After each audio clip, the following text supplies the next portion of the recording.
I think today for me is a gift that I would like to give Rob Hollister, because more than any other person here, he understood that what I'm really doing in the neurosciences is to give a case study in how knowledge that we use in the university can be applied in the very real world.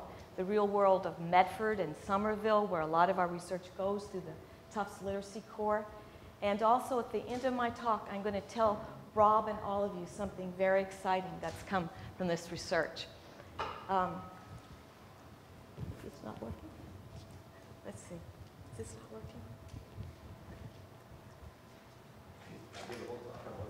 Oh, it's going to be interesting. This could be really interesting. My second slide, Donna, will you work on that lights? The second slide was simply a look at the names of all the people who are doing work with me. And I wanted to use that as a way to talk about how research in one single tiny area, literacy, reading, uses so much of the range of knowledge. We have genetics. What are we doing with genetics? We're looking at who will be at 3 years of age have genetic markers for dyslexia or other reading disabilities. We have imagers who are now able to find one area in the prefrontal cortex which will predict what will happen later when they're 16 and 18. But what do we do with that knowledge? We build images. We're like cognitive cartographers. We're building images of the reading brain so that we can use it with our children. Now, this next slide is what literacy is really about. And if anything is a bridge between science and arts, it's this definition of what is the heart of reading from Proust. We feel quite truly that our wisdom begins with that of the author, by a law which perhaps signifies that we can receive the truth from nobody. That which is the end of their wisdom appears to us as but the beginning of ours. That is the point of what we want to do. When people say literacy, there's a whole, almost too common understanding. Literacy is the beginning of real thought by that person. Thought is the real beginning in our sense of knowledge, and knowledge is the beginning of wisdom and the ability to make right decisions in our world. Now, when we look at the reading brain, what we're really talking about with reading, and this is something that almost everyone can just grasp, is that we're talking about an entity that does not possess from any gene, from any center, this ability to read. What it possesses is the ability to do something outside itself. So reading depends on three aspects of our brain's design. Our ability to form new connections, plasticity, our ability to make special areas that become automatic. This is the basis of reading, it's the basis of numeracy, and very importantly, it's the basis of understanding that reading is a new circuit. Now, I said I want to make this a case study. I want you to understand that by understanding the circuitry itself, we can change how we teach. We can look inside different children's circuitry, and we can say that's what we need to develop the full potential of that child. Where did we begin? We're recyclers. We're neuronal recyclers.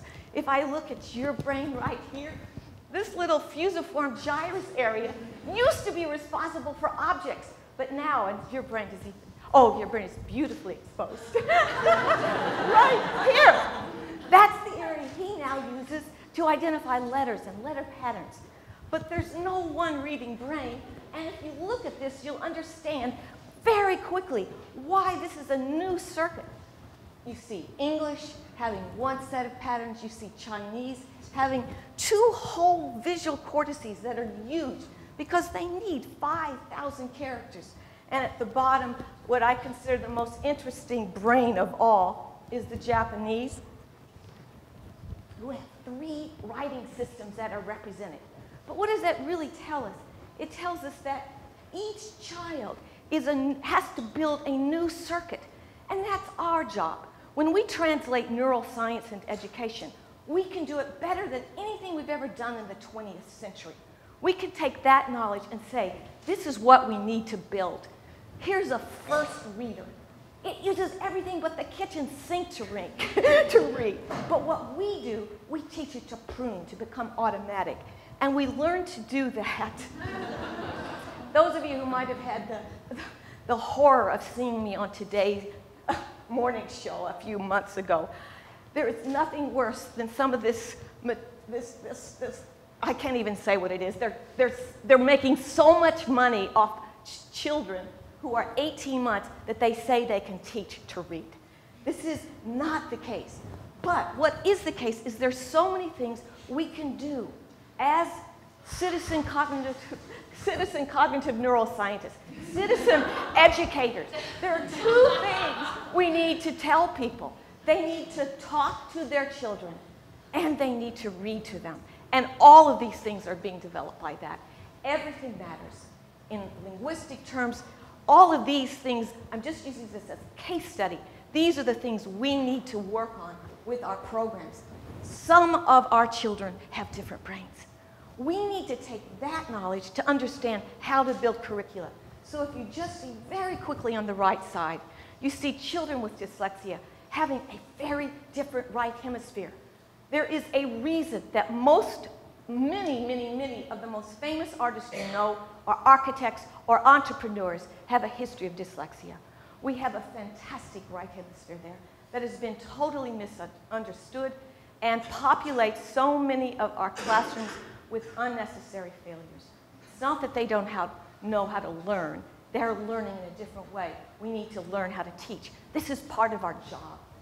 Now, our interventions literally use all of the information that we gain from looking at these reading brains.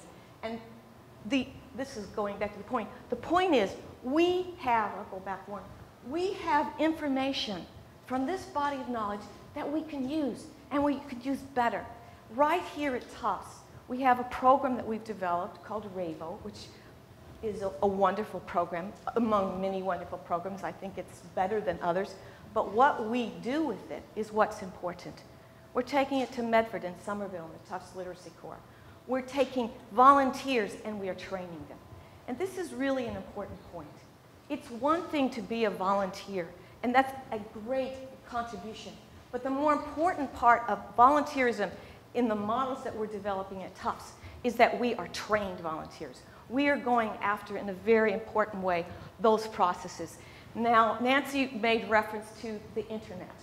We are very, very involved in trying to understand what are the differences between children who are immersed in print or immersed in, as they are, 6 hours of digital interactive media. What are the implications for how they learn, how they are engaged? We, in my Cassandra role, you now have to think F. Scott Fitzgerald, where you can hold two contradictory things in your head at once and not go crazy, all right? That's the point of what I'm going to say.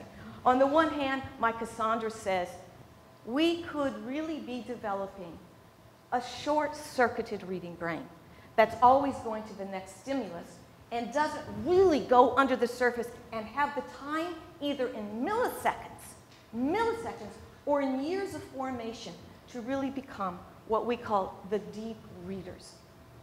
Aristotle once said that a good society can be judged by 3 lives: the lives of productivity, the life of entertainment, and the life of reflection. I say the same thing about good readers of the future. We know our children have, on the internet and all, they have a wonderful life of activity and productivity. But do they have a life of contemplation? Do they have the time to do that? Is that learned by them? At the same time that I want these skills, I know we must enter the 21st century with our children. We must do what Chris was talking about. We have to teach and you as well. We have to teach in whole new ways. But my job as Cassandra is to say, in the march of the use of technology, let it be used to develop our most important skills so that we are able to preserve the best of that reflective, long-circuited brain, if you will, and the 21st century skills. So, the end of my talk with you is to tell you that we are now working with MIT Media Lab to do two major things. We are going to take typical readers, struggling readers, English language learners, and we are going to teach them with a complete curriculum in print and complete the same curriculum using digital and interactive technologies. Robot companions, for example, from Cynthia Brazil. We want to see what is most engaging, what works best. We want the evidence. Cassandra may be totally wrong, but what I think Cassandra is really saying is that we have to harness technology to be sure we preserve the best of ourselves. And the final thing that I wanted to tell you is the newest, and this is really to Rob. Rob has always understood that our use and our knowledge about literacy can be used not just in our neighborhood, very important in our neighborhood, not just in our country, but around the world. So our newest, still yet to be funded project is that I'm taking next year off and working with the Media Lab at MIT to construct what we hope will be a platform to be used for the 70 million children around the world who do not have access to schools or teachers. We want our shoulders to be there. Whether we can actually design and have something successful, we'll know not in 1 year, not in 2 years, perhaps in 3 years. But these are the shoulders. And it all begins, as with every single one of us who have spoken to you this morning, it all begins with our commitment to using knowledge for and as citizens, but for the world around us. Thank you.